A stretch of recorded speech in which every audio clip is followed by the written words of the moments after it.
6th term 1ல சிந்துவெளி நாகரிகம் lesson 3 ஹிஸ்ட்ரியில பார்க்க போறோம். ஸோ இதில பார்த்தீங்க அப்டின்னா, ஃபர்ஸ்ட் ரொம்ப ரொம்ப இம்பார்ட்டன்ட் இந்த பாக்ஸ் தான்.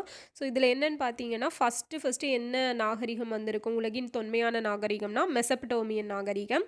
செகண்ட் வந்து சிந்துவெளி நாகரிகம். அடுத்தது எகிப்த். அதுக்கப்புறம் சைனா. ஓகேவா? ஸோ இது வந்து கொஞ்சம் ஆர்டரா பார்த்து வச்சுக்கோங்க. ஏன்னா, இப்போலாம் குரோனலாஜிக்கல் ஆர்டர்ல எழுத சொல்லி கேட்குறாங்க. அதனால இது ரொம்ப ரொம்ப இம்பார்ட்டன்ட் ஒன். ஓகேவா? அடுத்தது பார்த்தீங்க அப்டின்னா, இதில முக்கியம் அப்டின்னா, மக்கள் ஏன் நதிக்கரையில குடியேறினாங்க அப்டின்னு சொல்லி குடுத்துருப்பாங்க. என்னென்ன ரீசன்னா, வளமான மண், அப்புறம் ஆறுகள்ல பாயும் நன்னீர், அது குடிக்கிறதுக்கும், கால்நடைகளோட தேவைக்கும், நீர்ப்பாசனத்துக்கும் பயன்படுத்திருக்கும். அதேபோல போக்குவரத்துக்கு ஏற்ற வழிகளாகவும் இருந்திருக்கும். ஓகேவா? அடுத்தது ஹரப்பா புதையுண்ட நகரம். ஸோ ஹரப்பன்னா புதையுண்ட நகரம். இதுவே மொஹஞ்சதாரோன்னா என்ன மீனிங்னா, இடுகாட்டு மேடு அப்படிங்கிறது பொருள். ஓகேவா? அத நோட் பண்ணிக்கோங்க.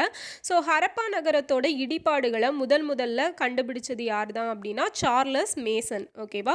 ஸோ மேஸ்திரி தான் வந்து ஃபர்ஸ்ட் எல்லாத்தையும் பார்ப்பாருல்ல, அதனால அப்படி ஞாபகம் வச்சுக்கோங்க. ஓகேவா?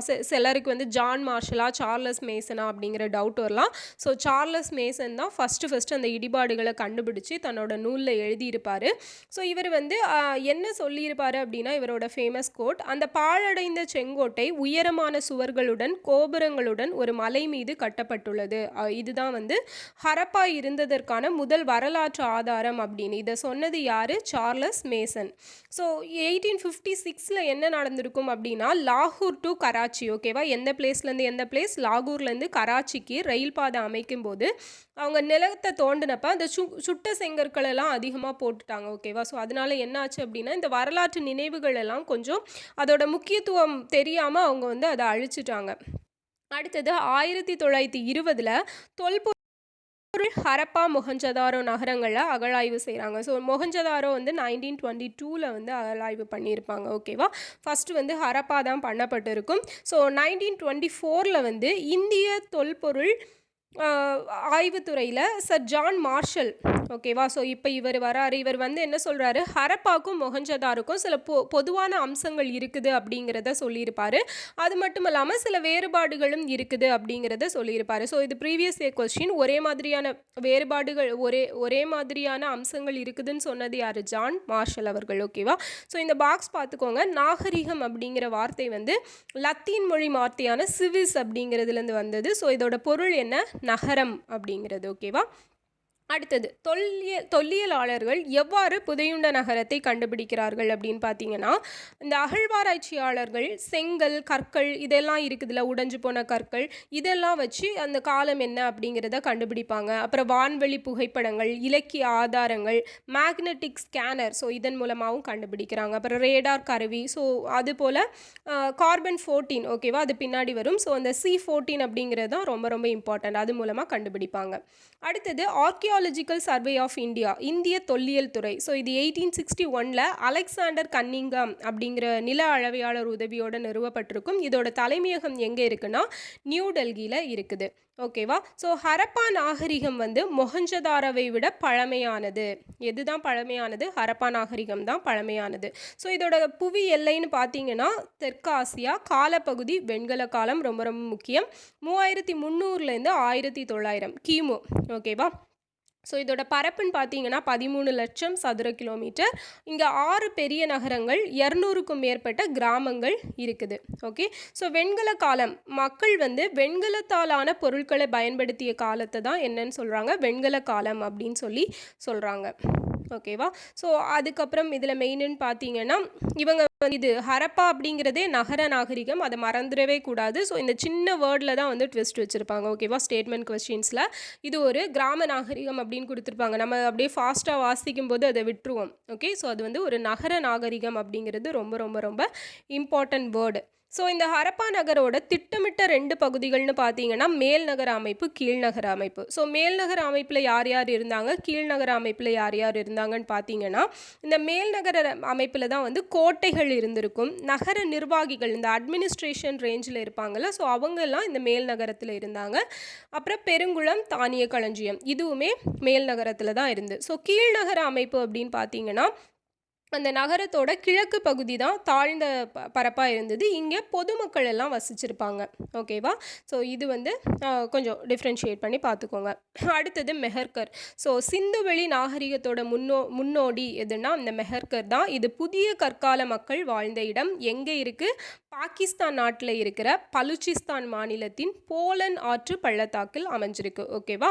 ஸோ இங்கே தான் தொடக்க கால மனிதர்கள் இருந்தாங்க அப்படிங்கிற ஒரு இது இருக்குது. ஓகே. ஸோ மக்கள் இங்கே இருந்தவங்க வேளாண்மையிலும் கால்நடை வளர்ப்பிலும் ஈடுபட்டதற்கான சான்றுகளும் இங்கே கிடச்சிருக்கு. ஸோ கிமு 7000 ஒட்டிய காலத்தில் மெஹர்கரில் நாகரிகத்துக்கு முந்தைய வாழ்க்கை நிலவியதற்கான சான்றுகளும் இங்கே கண்டுபிடிக்கப்பட்டிருக்கு. ஓகேவா? ஸோ தெருக்களும் வீடுகளும்னு பார்த்தீங்கன்னா தெருக்கள் வந்து சட்டக வடிவமைப்பை கொண்டிருக்கும். வடக்கு தெற்கா கிழக்கு மேற்கா ஒன்று வெட்டுற மாதிரி இருந்திருக்கும். ஸோ சாலைகள் எல்லாம் அகலமாக இருந்திருக்கும். சுட்ட செங்கற்களால் எல்லாத்தையும் அமைச்சிருப்பாங்க. ஸோ சுட்ட செங்கற்களால் அமைக்கிறதுனால என்ன ஒரிஜின் பார்த்தீங்க அப்படின்னா அது சீக்கிரம் நீராலும் நெருப்பாலும் பாதிப்படையாது அப்படிங்கிறது தான். அடுத்தது இந்த பாயிண்ட் ரொம்ப ரொம்ப முக்கியம். இங்கே அரண்மனைகளோ வழிபாட்டு தலங்களோ இருந்ததை தீர்மானிக்கக்கூடிய ஆதாரங்கள் எதுவும் கிடைக்கவில்லை. ஓகேவா? ஸோ அப்போ அந்த சிந்துவெளி நாகரிகத்தில் அரண்மனை ஆகட்டும் இல்லைன்னா வழிபாட்டு தலங்களாகட்டும் அது இருந்ததுக்கான ஒரு ஆதாரம் கிடைக்கல அப்படின்னு சொல்கிறாங்க. ஓகேவா? ஸோ இது சொன்னல சுட்ட செங்கற்கள் ஏன் பயன்படுத்தினாங்க அப்படிங்கிறத இதில் கொடுத்துருக்குறாங்க. ஓகேவா? நான் சொன்னதே தான். அடுத்து பார்த்தீங்கன்னா பெருங்குளம். ஸோ பெருங்குளம் எங்கே இருந்திருக்கும்னா மொஹஞ்சதாரோவில் இருந்திருக்கும். இது செவ்வக வடிவத்தில் இருந்துச்சு. நீர் வந்து உள்ளே வர்றதுக்கும் வெளியே போகிறதுக்கும் நீர் கசியாமல் இருக்கிறதுக்குமான எல்லா ஒரு அமைப்பையுமே பர்ஃபெக்டாக அந்த காலத்திலேயே அமைச்சிருந்திருப்பாங்க. ஸோ வடப்புறத்திலும் தென்புறத்திலும் குளத்துக்கு செல்ல படிக்கட்டுகளும் அமைக்கப்பட்டிருக்கும். 3 புறம் அறைகள் அமைச்சிருக்கும். 4 புறம் கிடையாது, 3 புறங்கள் அறைகள் இருந்துச்சு. ஓகேவா? அடுத்தது தானிய களஞ்சியம் ஹரப்பால காணப்பட்டுச்சு. ஸோ இதுவுமே பார்த்தீங்க அப்படின்னா கோதுமை, பார்லி, திணை வகை, எள், பருப்பு, ஸோ இந்த மாதிரியான மிச்சங்கள் எல்லாம் அங்கே சிதறி கடந்ததை வச்சு தான் இங்கே இது வந்து தானிய களஞ்சியமாக யூஸ் ஆகிருக்கு அப்படிங்கிறத கண்டுபிடிச்சிருப்பாங்க. ஸோ மிகப்பெரிய தானிய களஞ்சியம் ஒரு முதிர்ச்சி அடைந்த ஹரப்பா காலத்தை சேர்ந்ததை எங்கே கண்டுபிடிச்சிருப்பாங்க அப்படின்னா ஹரியானாவில் இருக்கிற ராக்கி கற்கியில். அடுத்தது மாபெரும் கட்டடங்கள். இதில் வந்து 20 தூண்களும் 4 வரிசை கொண்ட ஒரு பெரிய கூடம் ஒன்றை கண்டுபிடிச்சிருப்பாங்க. ஓகேவா? ஸோ மக்கள் வந்து பெரும்பாலும் வேளாண்மை செஞ்சுருப்பாங்க, வணிகர்களாக இருந்தாங்க. அதனால் அந்த தரப்படுத்தப்பட்ட அளவீடுகள் எல்லாம் கிடச்சிருக்கும். சக்கர வண்டிகளை பயன்படுத்தியிருப்பாங்க. ஓகேவா? ஆரக்கால் இல்லாத திடமான சக்கரங்கள். அதுபோல் மெசபடோமியாவுடன் விரிவான கடல் வணிகம் நடந்திருக்கும். ஓகேவா? ஸோ சிந்துவெளி மத்திரைகள் இந்த ஈராக், குவைத், சிரியா இந்த பகுதிகள் குறிக்கும் மெசபடோமியாவில் உள்ள சுமேர் பகுதியில் கிடைத்துள்ளது. எங்கே கிடைச்சிருக்கு? சுமேர். ஓகேவா? இந்த வேர்ட்ஸ் எல்லாம் ரொம்ப ரொம்ப முக்கியம். இதை நீங்கள் நல்லா ரிப்பீட்டாக ரீட் பண்ணும்போது தான் என்ன ஆகும், மைண்டில் ஸ்டோர் ஆகும். எக்ஸாமில் கொஸ்டின் பேப்பரை பார்த்ததும் டக்குன்னு ஞாபகம் வரும். ஓகேவா? ஸோ மெசபடோமியா, சுமேர் இந்த பகுதிகள் எல்லாம் ரொம்ப முக்கியம். அதே போல் சுமேரியாவின் அக்காடிய பேரரசுக்குட்பட்ட அரசன் நாரம்சின். ஸோ இவர் தான் வந்து சிந்துவெளி பகுதியில் மெலுக்கா அப்படிங்கிற இடத்துல இருந்து அணிகலன் வாங்கியதாக குறிப்பு எழுதியிருக்காரு. ஓகேவா? மெலுக்கா எங்கே இருக்குது? சிந்துவெளி பகுதியில். அங்கேருந்து அணிகலன் வாங்கினது யார்? நாரம்சின். இவர் யார்? சுமேரியா அக்காடிய பேரரசுக்குட்பட்ட அரசன். அடுத்தது பாரசீக வளைகுடா மெசபடோமியாவில் கண்டுபிடிக்கப்பட்டதை போன்ற உருளை வடிவ முத்திரைகள் இங்கேயும் கண்டுபிடிக்கப்பட்டிருக்கு. ஓகேவா? என்ன வடிவம்? உருளை வடிவம். ஸோ தற்கால குஜராத்தில் உள்ள லோத்தலில் கப்பல் கட்டும் தளம், செப்பனிடும் தளம். ஸோ கப்பல் கட்டும் தளம், செப்பனிடும் தளம் எங்கே கண்டுபிடிக்கப்பட்டுச்சுன்னு கேட்பாங்க. லோத்தல். இந்த லோத்தல் எங்கே இருக்குதுன்னு பார்த்தீங்கன்னா சபர்மதி ஆற்றில் ஒரு துணை ஆற்றின் கரையில் இருக்குது. ஸோ அந்த துணை ஆறோட பேர் என்னென்னா போஹா. ஓகேவா? அதை வந்து நோட் பண்ணிக்கோங்க. துணை ஆறோட பேர் போஹா. ஸோ மொஹஞ்சதாரோட தலைவர் இவர் வந்து அமர்ந்த நிலையில் உள்ள ஒரு ஆண் சிலை. அதோட நெற்றியில் தலைப்பட்டையோட அந்த வலது கையின் மேல் பகுதியில் ஒரு சிறிய அணிகலன், ஜஸ்ட் லைக் அந்த கம்மல் மாதிரி அதோட ஜாயின் பண்ணி வச்சுருப்பாங்க. அதோட தலைமுடி, தாடியெல்லாம் நல்லாவே ஒரு நீட்டாக மெயின்டைன் பண்ண மாதிரி அந்த சிலையில் இருந்துச்சு. ஓகேவா? ஸோ இடது தோள் பூக்களாலும் வளையங்களாலும் அலங்கரிக்கப்பட்ட மேலங்கியால் மூடப்பட்டிருந்துச்சு அப்படின்னு சொல்லியிருக்காங்க. நெக்ஸ்ட் தொழில்நுட்பம் அப்படின்னு பார்த்தீங்கன்னா தரப்படுத்தப்பட்ட எடைகள், அளவீடுகள் எல்லாம் இருந்துச்சு. ஸோ குஜராத் மாநிலத்தில் கண்டுபிடிக்கப்பட்ட தந்தத்தால் ஆன அளவுகோல் 1704 மில்லிமீட்டர் வர சிறிய அளவீடுகளை கொண்டிருந்துச்சு அப்படின்னு சொல்கிறாங்க. மனிதர்களால் முதலில் கண்டுபிடிக்கப்பட்ட உபயோகப்படுத்தப்பட்ட உலோகம் எது? செம்பு.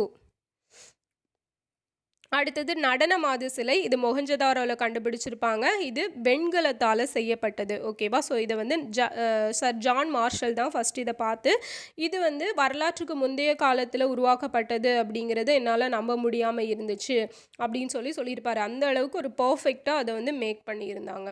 ஓகேவா? அடுத்தது கேவிடி கொற்கை வஞ்சி தொண்டி. ஸோ இதெல்லாம் இன்னும் எங்கே காணப்படுதுன்னா பாகிஸ்தானில் இருக்குது. அதே போல் காவ்ரி பொருன்ஸ் இதெல்லாம் வந்து ஆப்கானிஸ்தானில் இருக்குது. அடுத்தது பாருங்க சிந்துவெளி நாகரிகத்தின் மறைந்த பொக்கிஷங்கள். ஸோ இவங்க வந்து மெயினாக பார்த்தீங்கன்னா நகர நாகரிகம் அப்படின்னு சொல்லி பார்த்துட்டோம். இவங்க பயன்படுத்திய ஆடைகள் வந்து பருத்தி ஆடைகள் பயன்படுத்தியிருப்பாங்க. ஸோ நூலை சுற்றி வைக்க சுழல் அச்சுகள் இதெல்லாம் பயன்படுத்தியிருப்பாங்க. கம்பளி ஆடைகளையும் பயன்படுத்தினாங்க. ஸோ அந்த குடியிருந்த பகுதிகள் வந்து தரைமட்டத்திலேருந்து ஒரு உயர்த்தப்பட்ட தளங்களில் தான் கட்டப்பட்டிருந்திருக்கு. ஓகேவா? ஸோ அமைதியான வாழ்க்கையை தான் வாழ்ந்திருக்கிறாங்க. ஏன்னா அந்த போருக்கான அடையாளங்கள் எல்லாம் அங்கே எதுவுமே கிடைக்கல.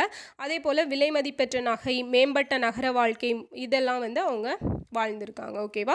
ஸோ அணிகலன்கள்னு எடுத்துக்கிட்டிங்கன்னா ஆண் பெண் 2 பேருமே அணிகலன்களை விரும்பி அணிஞ்சாங்க. கழுத்தணி, கையணி, ஸோ காது, கழுத்து, மூக்கு இப்படி எல்லா இடத்துலையுமே அவங்க வந்து அணிகலன்கள் அப்படிங்கிறத அணிஞ்சிருந்தாங்க. ஓகேவா? இது எதனால் செய்யப்பட்டிருந்துச்சு அப்படின்னா தங்கம், வெள்ளி, தந்தம், சங்கு, செம்பு, சுடுமண் இப்படி எல்லாத்தினாலையுமே மேட் பண்ணப்பட்டிருந்துச்சு. ஸோ சிந்துவெளி மக்களுக்கு இரும்பின் பயன் பற்றி தெரியாது. அதே மாதிரி குதிரை பற்றியும் அவங்க தெரிஞ்சிருக்கலை. ஓகேவா? ஸோ இதுவும் ரொம்ப ரொம்ப முக்கியம். அதே போல் சிந்துவெளி மக்கள் ஆபரணம் செய்ய கார்னீலியனை பயன்படுத்தியிருப்பாங்க. கார்னீலியன் அப்படிங்கிறது சிவப்பு நிற மணிக்கற்கள். அடுத்தது அவர்களை நிர்வகித்தது யார் அப்படின்னு பார்த்தீங்கன்னா நகர திட்டமிடல். ஸோ அதுக்குன்னு சொல்லி ஒரு அட்மினிஸ்ட்ரேஷன் குரூப் ஒன்று இருந்திருக்கும் அப்படின்னு சொல்கிறாங்க. ஸோ முதன்மையான தொழில் எதுன்னு தெரியல. ஆனால் வேளாண்மை, கைவினைப் பொருள், பானை வனைதல் இதெல்லாம் செஞ்சாங்க. கால்நடை வளர்ப்பும் இருந்துச்சு. சக்கரத்தின் பயனையும் அறிஞ்சிருந்தாங்க. ஏன்னா சக்கரத்தோட பயனை அறிஞ்சிருந்தால் தான் என்ன பண்ண முடியும், பானை வந்து செய்ய முடியும் இல்லையா? அப்புறம் மட்பாண்டங்கள், ஸோ டெரகோட்டா இதை பயன்படுத்தி தான் எல்லாமே அவங்க மேக் பண்ணியிருப்பாங்க. மட்பாண்டங்கள் சிவப்பு வண்ணத்தில் இருந்திருக்கும். அதில் வந்து கருப்பு வண்ணத்தில் வேலைப்பாடுகள் செய்யப்பட்டிருந்துச்சு. ஸோ அது ஒரு இம்பார்ட்டன்ட் பாயிண்ட். சமய நம்பிக்கைன்னு எடுத்துட்டிங்கன்னா சிந்துவெளி மக்களின் வழிபாடு, மத நடைமுறைகள் பற்றிய ஆதாரம் கிடைக்கவில்லை. அங்கு கிடைக்கப்பெற்ற பெண் சிலைகள் மூலம் சிந்துவெளி மக்களிடையே தெய்வ வழிபாடு இருந்திருக்கலாம் அப்படின்னு சொல்கிறாங்க. அப்புறம் கலைத்திறன்னு பார்த்தீங்கன்னா பொம்மை வண்டி, தலை, கால்களை அசைக்கக்கூடிய பொம்மை, ஸோ இந்த மாதிரி எல்லாமே இந்த டெரகோட்டா யூஸ் பண்ணியிருப்பாங்க.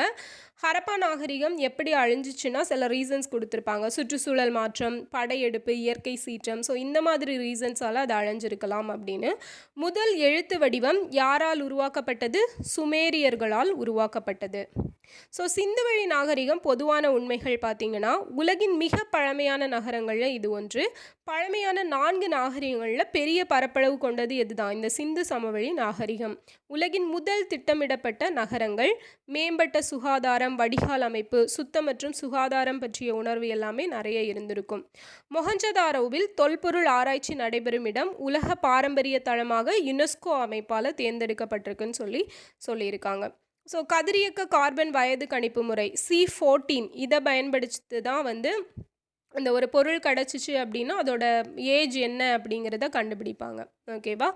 ஸோ இந்த பாக்ஸ் பாருங்கள், உலக மண்ணாளின்னு சொல்லி கிமு 2500 குஃபு அப்படிங்கிற மன்னன் சுண்ணாம்பு கல்லால் கட்டப்பட்ட கிசே பிரமிடு அப்படிங்கிறத வடிவமைச்சிருப்பார்.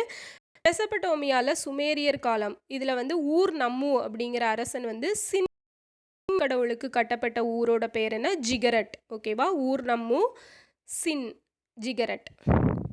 அபு சிம்பல் எகிப்து அரசன். ஓகேவா? 2ஆம் ராமசிஸ் என்பவரால் கட்டப்பட்ட இரட்டை கோயில்கள் உள்ள இடம். ஓகேவா? ஸோ இது எல்லாமே இந்த பாக்ஸில் கொடுத்துருக்காங்க. இவ்வளோதான் வந்து இந்த லெசன். ஓகே, ஸோ இந்த வீடியோ வந்து உங்களுக்கு யூஸ்ஃபுல்லாக இருந்திருக்கும்னு நினைக்கிறேன். நெக்ஸ்ட் லெசன் நெக்ஸ்ட் வீடியோஸ் வந்து அப்படியே நம்ம கன்டினியூ பண்ணிக்கலாம். ஓகேவா? தேங்க்யூ.